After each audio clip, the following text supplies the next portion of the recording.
In the previous lecture, we learned about how to work with files using Qt's file and stream classes. In this lecture, you will work on a simple project, which you will name proj1-1 underscore file data objects. First, you'll copy over the rectangle.h and rectangle.cpp files that were created before, and which we will provide as a resource for this lecture, along with the rectangle's text file, which will contain on each line length and width, which will both be doubles.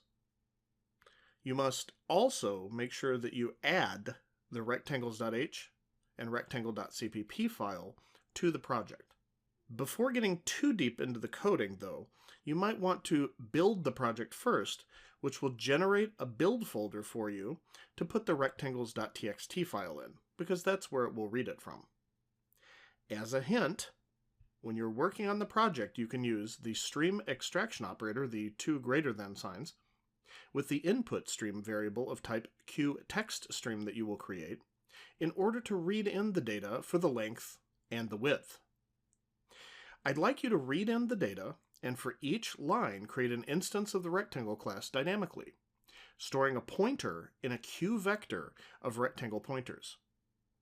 Once you're done, print all of the areas for the rectangles to a file called rectangle_areas.txt. Then, make sure to do proper cleanup by deleting the objects pointed to in the vector. All right, let's do a little tiny demo here, not something particularly exciting as far as seeing it run, but you'll see the output.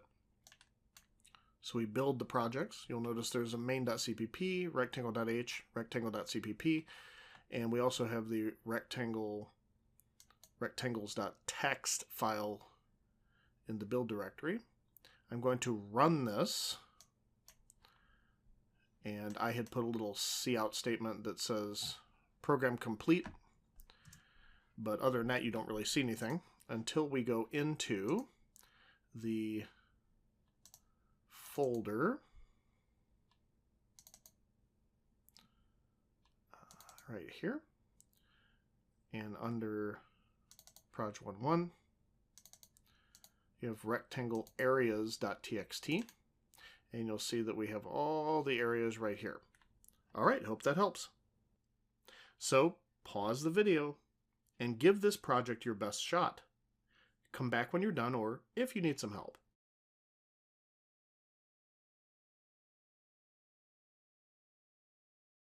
How did that go for you? Were you able to complete this challenge? Let's work on it together. So let's create a new project here, console-based, and I'm going to go up a level, and the outer folder I'm just going to call proj1.1. Don't need the full name on that one. We could, though. No big deal. But proj1-1 underscore file data objects is the name of the actual project folder that's inside the other subfolder. Gonna hit next, set the kit, hit finish, and I'm going to replace all of this stuff that we don't need, or delete what we don't need rather, and just get this ready here. I'm going to delete that top line, and that doesn't need to be there, and I'm going to set the run setting to run in terminal, and I'm going to go over into the file system here,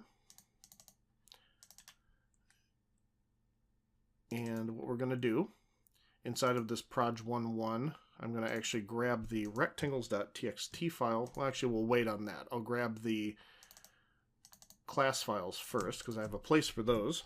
I'm just going to either right-click copy or Control-C. And then I'm going to go into here, then into here, and at the same level as the main file, I'm going to put those.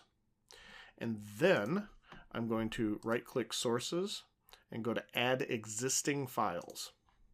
We're going to add the existing files, rectangle.cpp and rectangle.h, hit open, it will give it a second, and then it will actually detect that the .h file is a header file, of course, and put it in a headers folder. So now, that's a logical folder. It's not really a physical folder on here, but that makes it a little more organized for us.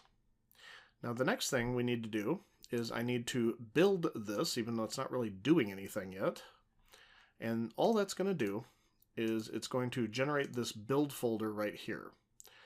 I'm going to go up, and wherever you put your resources, I'm going to copy the txt file if we want to open it and look and see what's in here, just lengths and widths.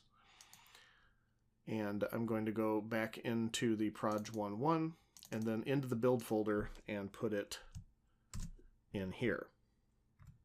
All right, now let's complete the code. So I'm going to add in the libraries that we need. QText stream, QFile, QVector, and we also need to include in double quotes rectangle.h so we can have access to our own class that we worked on before, just like we did before. So we've got, okay, good, the error went away. I had to just wait a couple seconds and it seems like it decided it was okay. All right, now what we're going to do is we're going to create the QFile input file. So if you have that happen, you can wait a few seconds, and if nothing changes, I would recommend maybe closing the file, the main.cpp file, and then reopening it and seeing if it fixes it. So a little bit of a bug, it looks like, in their software, not ours, because we're writing delicious, perfect software. All right, now, so we're going to read the data from the input file. So this reads the data, and this, of course, writes the data. Okay, we need the output file right there, and we need to do QText stream in, and the input file right there. We also need a cout, QText stream cout. And we need, of course, a QVector of rectangle pointers, my rectangles, right? And a double length and a double width that will be used temporarily as we read the data from the file.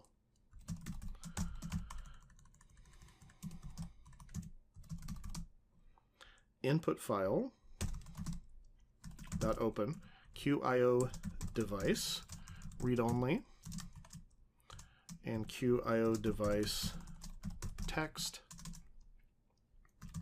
and then of course input file dot close. So while we are not at the end of the file, which we did this before, right? So while we're not at the end of the file, we're going to say in, let me give this a little more space at the end. So we're going to say in goes into length. So length is the first value that's in the text file. I think I put all integers in there, but you could put doubles if you need to. No big deal. They are compatible. Now, once I've got the length and the width, I'm going to actually have to create a new rectangle and then push that rectangle's pointer into the vector. So I'm going to take the vector, push back, and I could do it an intermediate pointer if I wanted to, but no need really. I can actually just do this directly. Length and width, and then that's the end of the while loop. So that's pushing all of the rectangle pointers in there, and then we closed the input file. And once we've done that, we're going to open the output file and then print the areas to that. So open output file. Maybe I'll put a little comment up here for open input file.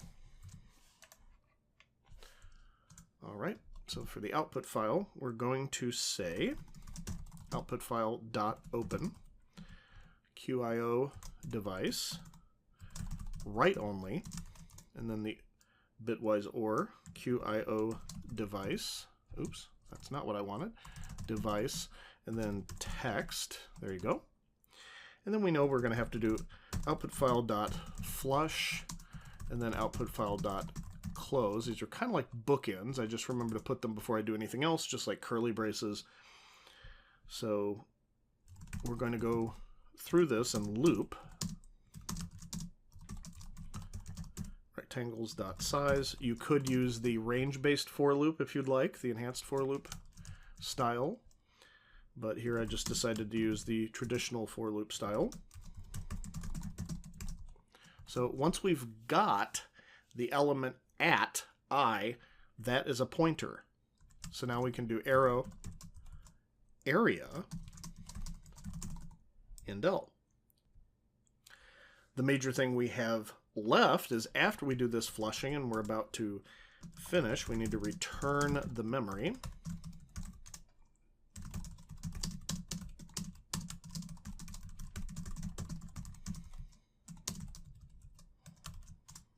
Right there. So I'm just going to call delete and then my rectangles at I. So you're not really deleting the pointer, you're deleting the object or returning the object back to memory so that the memory it was occupying can be used for other things. So that's the whole point.